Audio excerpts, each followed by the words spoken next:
Bonjour. Alors on va changer un petit peu de monde. On va, promis juré, sur cette présentation, il n'y a aucune image radiologique ou scanographique. Promis. Non, il reste avec nous parce que... donc on va changer un petit peu de monde et on va aller vers l'asthme. Tout d'abord, je voudrais remercier les laboratoires Astra parce que vous savez la difficulté d'organiser ce type de manifestation et on a vraiment besoin de leur soutien. Je les remercie et je suis vraiment très contente que vous soyez tous aussi nombreux. Je revois tous mes amis et j'espère que vous aurez le temps demain de faire un petit tour, une petite balade.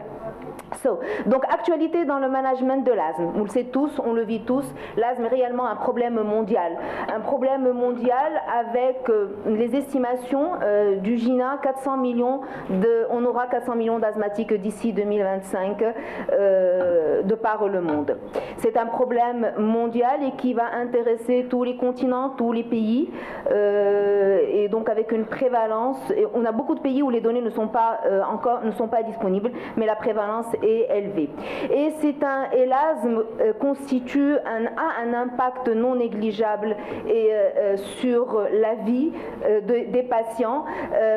C'est une maladie chronique lourde de comorbidités. Beaucoup de patients font des exacerbations et on dénombre 176 millions d'exacerbations par an, ce qui n'est pas rien, avec des conséquences sur le patient lui-même, mais des conséquences sociales, socio-économiques et sur le coût de la santé.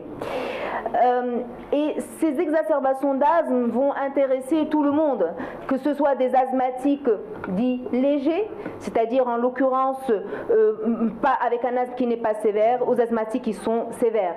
Des asthmatiques jeunes, adultes, on va dire jeunes adultes et adultes âgés, là aussi ils sont tous intéressés par ces exacerbations. Comme on le voit ici, tout le monde est à risque de développer des exacerbations, 12 à 36% des patients asthmatiques.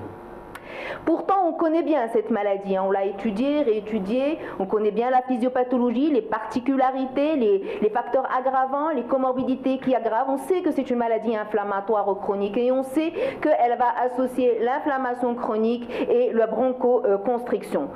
Pour autant, on essaie de comprendre pourquoi ce taux d'exacerbation malgré qu'on est censé avoir des médicaments efficaces. Alors, on s'est penché un petit peu sur le contrôle de la maladie qu'on n'arrive pas à voir, sur la qualité de vie et l'observance.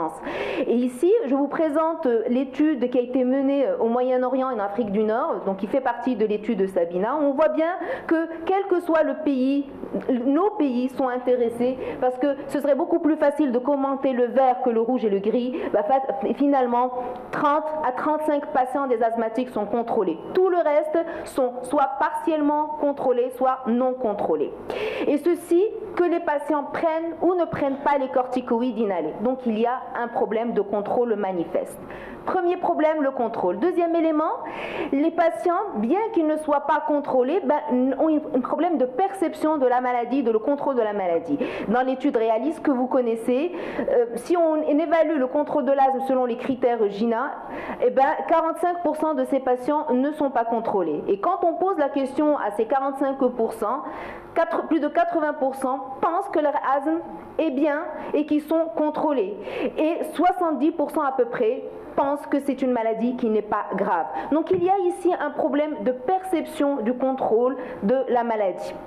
Un peu dans le même sens, l'étude Inspire, 51% avaient un asthme non contrôlé sur les bases de la Sécu et parmi ces 51%, plus de la moitié pensent que leur asthme est contrôlé. Cet asthme-là a un véritable impact sur la vie, ça entrave la qualité de vie. Les patients pensent qu'ils sont en mauvais état physiquement, mentalement et qu'ils ont des activités limitées. Impacte la vie quotidienne, ils n'arrivent pas à faire leur activité normale sans symptômes. Et si on va voir un petit peu d'autres types d'études, des études que font les enquêtes dans la vraie vie. Là ici, une enquête IFOP en France qui conclut à ce que la proportion d'asthmatiques qui se sentent impactés négativement dans la vie, dans un domaine ou dans un autre, s'élève à 59%. C'est une étude qui a été menée en France en 2020. Donc, un impact significatif sur la qualité de vie. Ça se répète. Alors, pardon, je fais du marche arrière.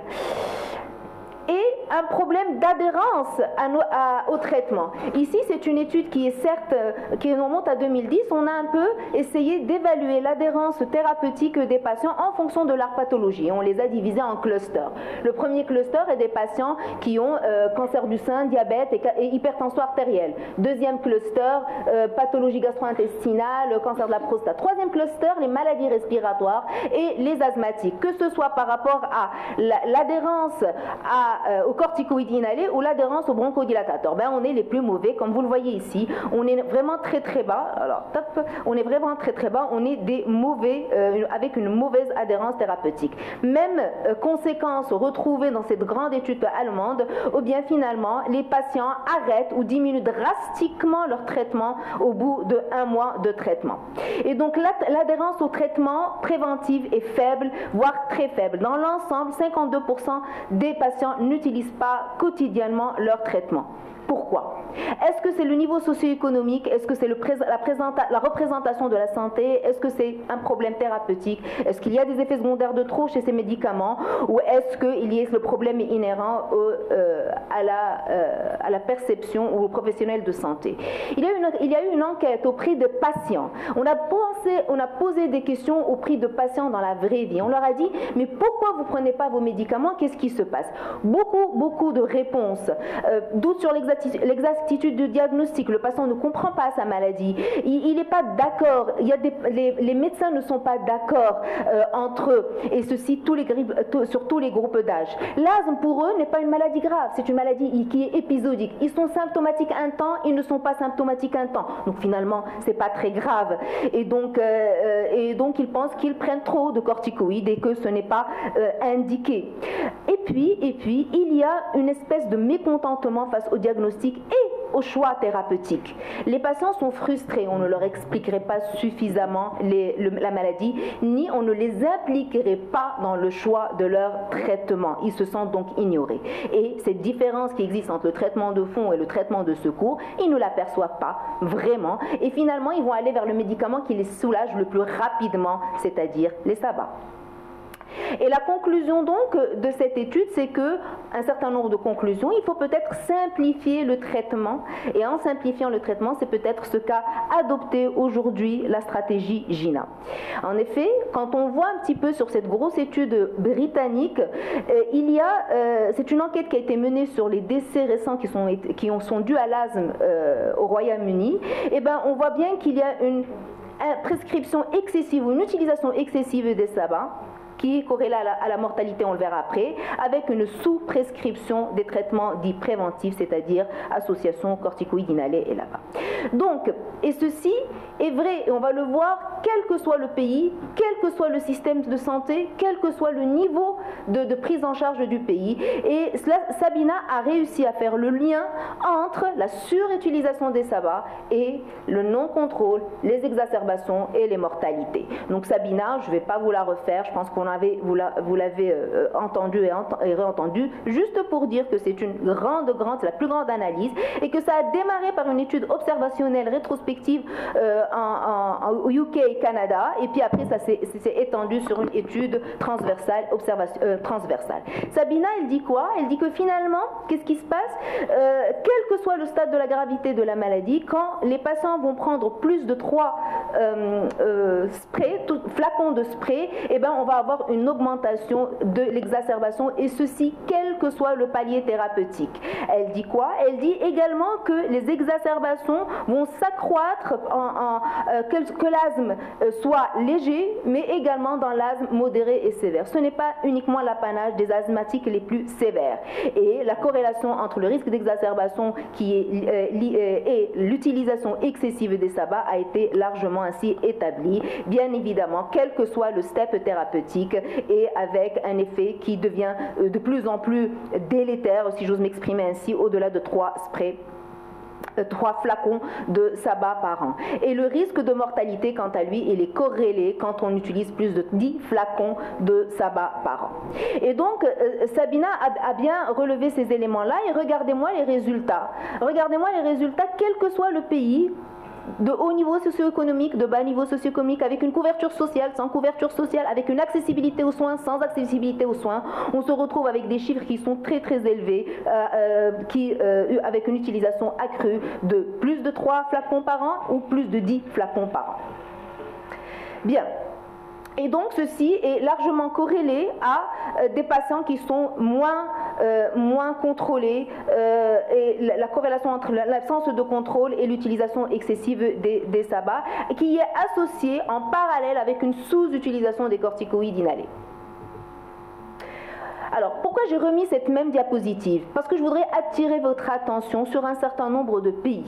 Et ça m'a vraiment interpellée quand j'ai reçu cette slide du laboratoire. Regardez-moi un pays comme l'Australie. Un pays qui est relativement riche, avec une bonne couverture sociale, une accessibilité aux soins. Le problème n'est pas là. Pour autant, 53% des patients utilisent plus de 3 flacons de sabbat par an. Un pays comme la France, 37%. Un pays comme le Canada, 47 à 63%.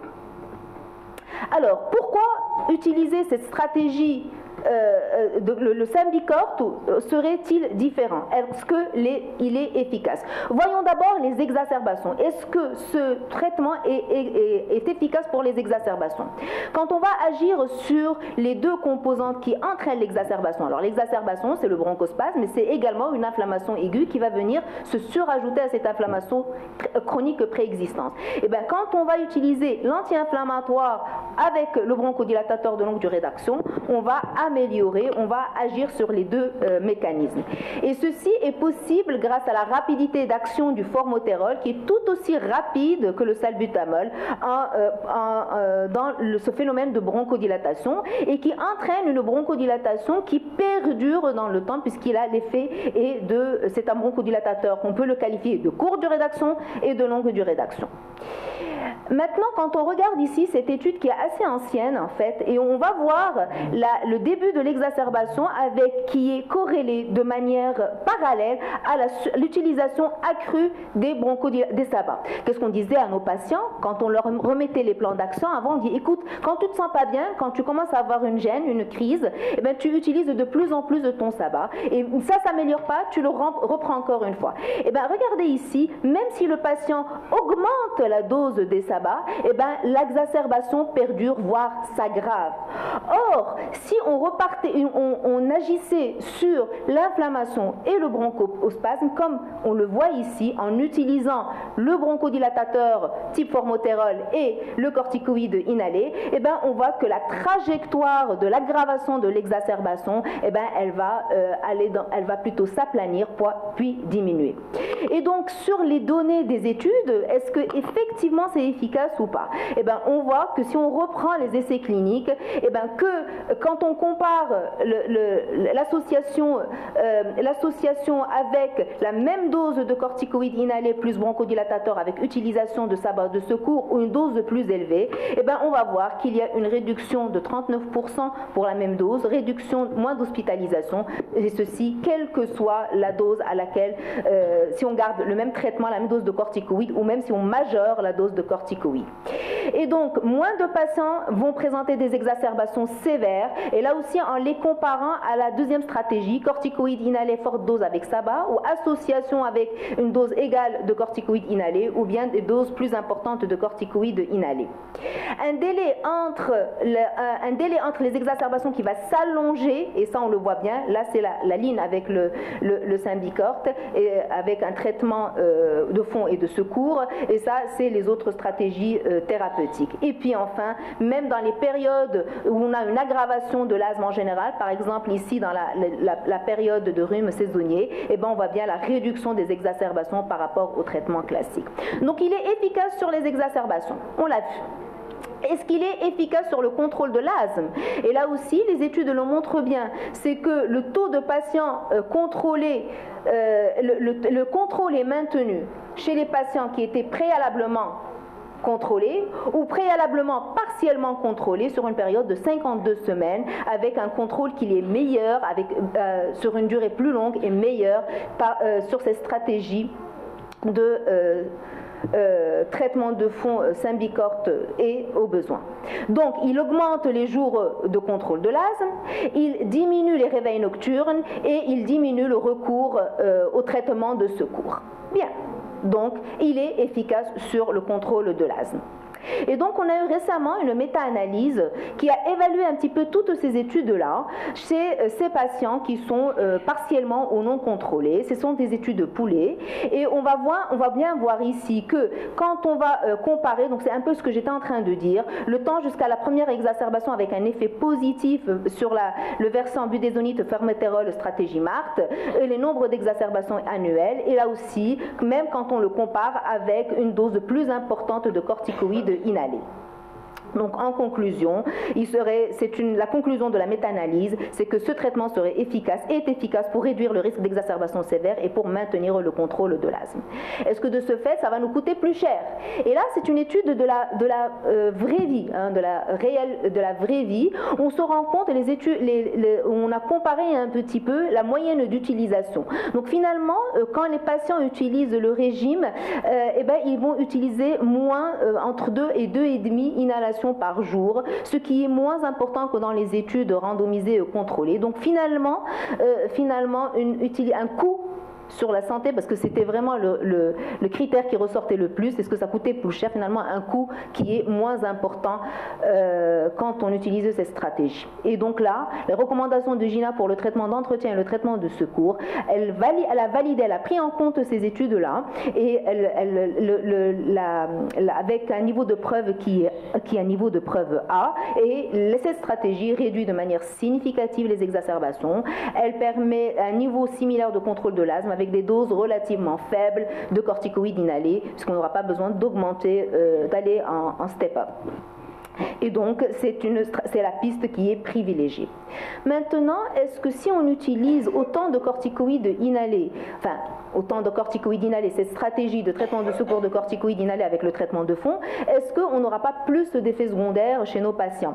Et bien là aussi, il y a le Symbicort, donc il y a des données de sécurité qui ont été complètes sur cette grosse analyse des événements qui ont été rapportés chez plus de 14 000 patients. Et puis quand on compare donc ces effets secondaires-là qu'on connaît bien, la candidose buccale, la dysphonie, les tremblements, etc., et ben on voit qu'il n'y a pas de différence significative, voire moins par rapport du Symbicort par rapport aux autres comparateurs. Donc finalement, pas plus d'effets secondaires qui sont dus à cette stratégie thérapeutique. Est-ce que ça entraîne des effets qui vont faire arrêter, des effets indésirables qui vont faire arrêter le traitement, ou des effets indésirables graves qui sont liés à l'asthme en lui-même? Eh bien non, là aussi non, pas d'effet indésirable qui va entraîner l'arrêt du traitement, et pas d'effet indésirable grave, là aussi, que ce soit dû en rapport avec l'asthme en lui-même ou en rapport avec des effets indésirables cardiaques. Donc, en conclusion, GINA le dit, qu'aujourd'hui, il n'est... Alors, et le terme est fort, et on l'avait bien soulevé, et c'est écrit noir sur blanc, qu'en 2022, il n'est pas acceptable de prendre en charge, d'évaluer, de traiter les patients asthmatiques avec les SABA et les corticoïdes oraux. Quand on dispose de cette stratégie préventive-là. Et donc, la stratégie aujourd'hui, elle serait safe, c'est-à-dire elle est efficace et n'entraîne pas d'effets secondaires importants. Et c'est pour ça que sur le GINA, depuis 2019, vous me corrigerez si je dis des bêtises, depuis 2019, la stratégie thérapeutique a changé dans la mesure où la voie privilégiée dans le traitement de fond de l'asthme, c'est l'association corticoïde inhalé formoterol comme traitement de fond, et le traitement de secours, il est également fait de corticoïdes inhalés faible dose au besoin. Et donc, si je veux conclure, je dirais quoi? Je dirais qu'on voit bien aujourd'hui que l'asthme est un problème de santé mondiale qui est très répandu, que malgré notre compréhension, je pense, de la maladie en elle-même, avec les différentes composantes inflammatoires et bronchoconstrictrices, on est aujourd'hui, force est de constater qu'on n'arrive pas à contrôler nos malades. Et quand on essaie de comprendre pourquoi on n'arrive pas à contrôler le malade, je pense que ce n'est pas uniquement cette surutilisation de sabbat. Je pense, comme je vous l'ai montré sur le problème de perception des patients et leur retour, c'est un problème de compréhension de la maladie, c'est un problème de partage de l'information avec le patient, c'est un problème de prise il faut que le patient prenne avec nous la décision de tel ou tel traitement pour qu'il y soit adhérent. C'est une meilleure compréhension de la maladie pour avoir une meilleure observance thérapeutique. Et qui dit meilleure observance thérapeutique, je pense, à mon sens, quel que soit le traitement, si on arrive à viser correctement.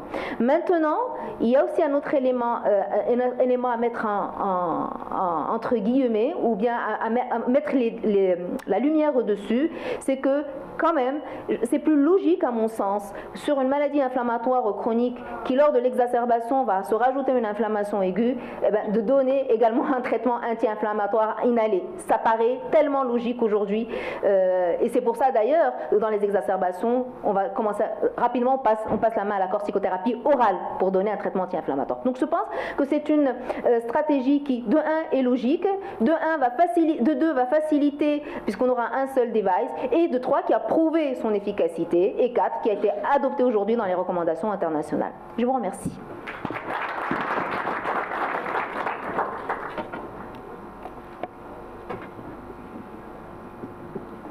Des diapositives qui ont sauté. Oui. Beaucoup, professeur Sauvage, pour votre belle présentation. La parole est à la salle. Si vous avez des questions, des remarques, n'hésitez pas. Oui, le micro là-bas.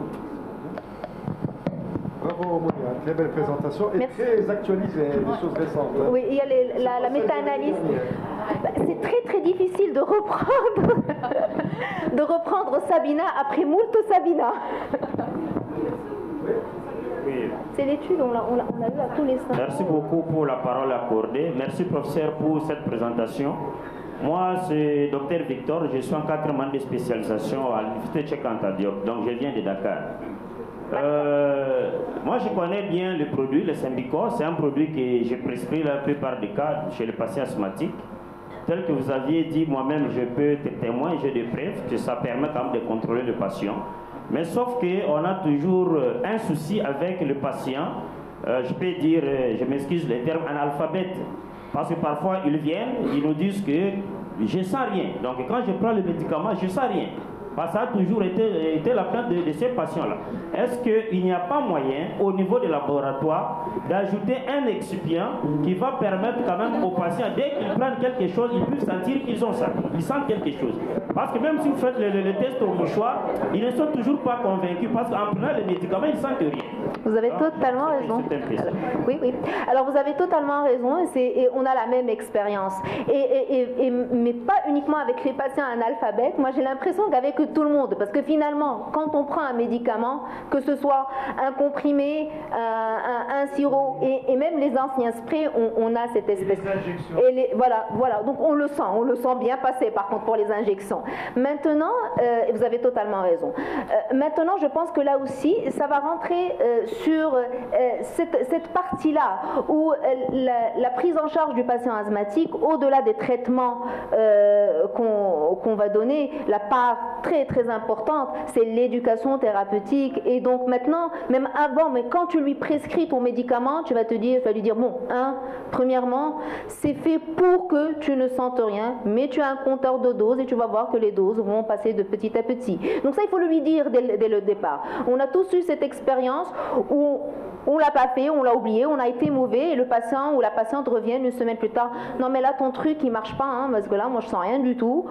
Bon, je sens rien du tout, je le sens pas passer. En fait, s'il n'est pas avisé, eh ben, fatalement, ça va poser un problème. Et honnêtement, c'est pas uniquement avec les patients analphabètes. Moi, j'ai l'impression que c'est beaucoup plus avec les gens qui sont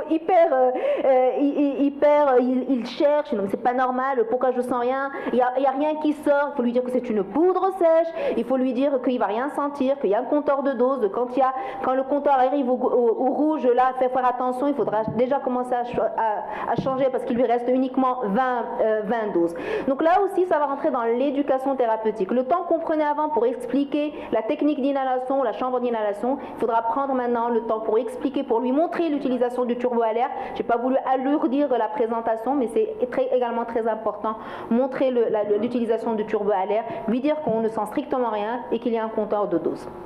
Oui, la deuxième et la dernière préoccupation, c'est un rapport avec le patient qui ont les emphysèmes étendus, parce que nous avons parfois du mal à les mettre sous Symbicort pour éviter cet effort-là, parce que vous voyez, avec quand même d'autres produits, on peut utiliser la chambre d'inhalation, mais avec le Symbicort, on ne peut pas. On est parfois obligé de demander au malade de faire un peu d'effort avec tout le risque qui est la rupture des bulles d'emphysème. Est-ce qu'avec le temps, vous ne pouvez pas aussi penser à faire quelque chose dans ce sens-là? Merci beaucoup.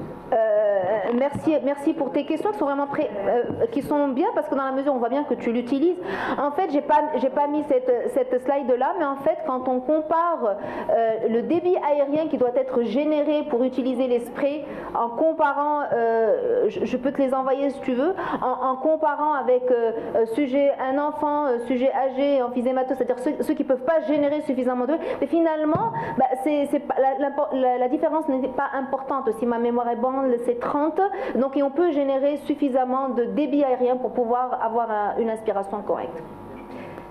Après, j'espère que tes doléances sont bien arrivées aux personnes du laboratoire. Il veut un excipient et il veut adapter la technique pour avoir une inhalation plus facile. Professeur Pochar-Lamia. Oui, merci beaucoup Monia pour cette belle présentation. On connaît la part importante de l'éducation thérapeutique et que souvent dans les non contrôlés, il y a une adhésion au traitement qui est insuffisante, et aussi l'éducation.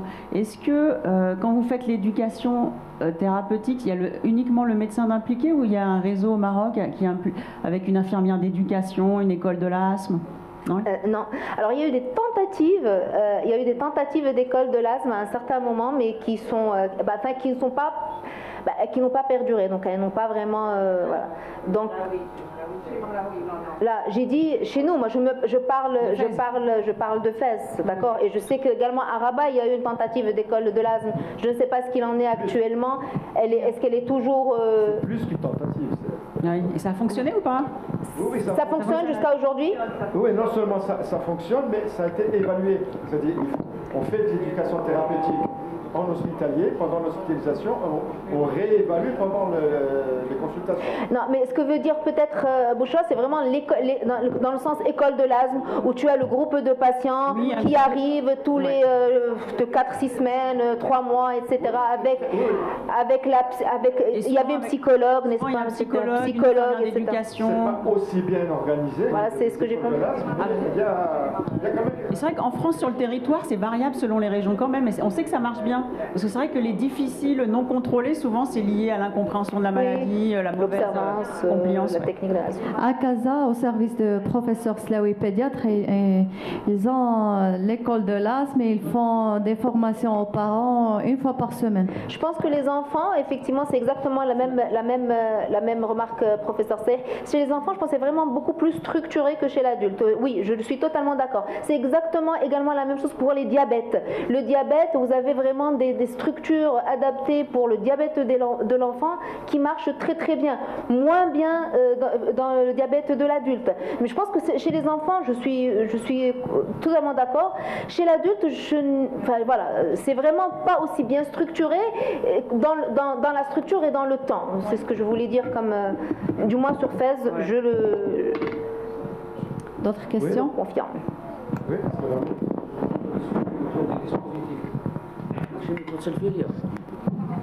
de toute façon, tous ces dispositifs pour l'asthme ont été conçus à l'insu de notre communauté, de nos peuples.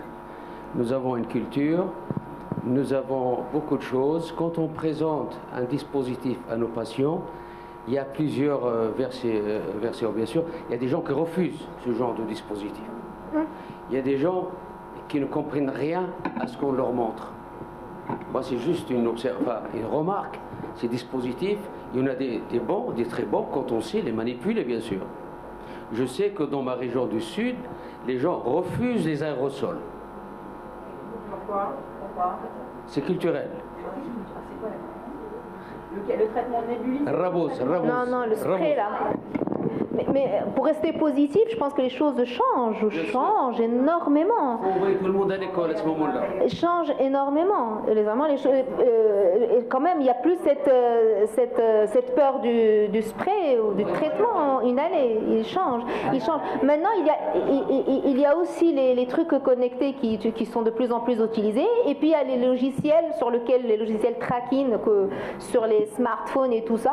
Et ça évite donc du coup le patient d'aller se déplacer, etc. Donc là aussi, ce sont des choses qui sont en train d'évolution. Les Britanniques, ils ont déjà fait sortir des recommandations sur l'utilisation du tracking des bidules connectés, des machins connectés là, pour dans le suivi et l'évaluation et le contrôle de la maladie asthmatique. C'est-à-dire qu'il y a des choses qui sont quand même assez, qui sont en train d'évoluer. Je pense que ça peut nous aider à contrôler cette maladie. Oui, d'autres questions, sinon... Alors, j'aimerais pour terminer... Tu as faim? On a encore 5 minutes. Moi, j'ai des messages à passer, on attend les questions. J'ai des messages à passer, donc on reprend qu'à 14h30. C'est toujours le Saint-Paul. Ah oui, excuse-moi. Je te laisse.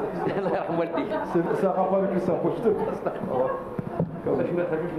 Là, les gens sont encore là. Non, moi je voulais faire une remarque.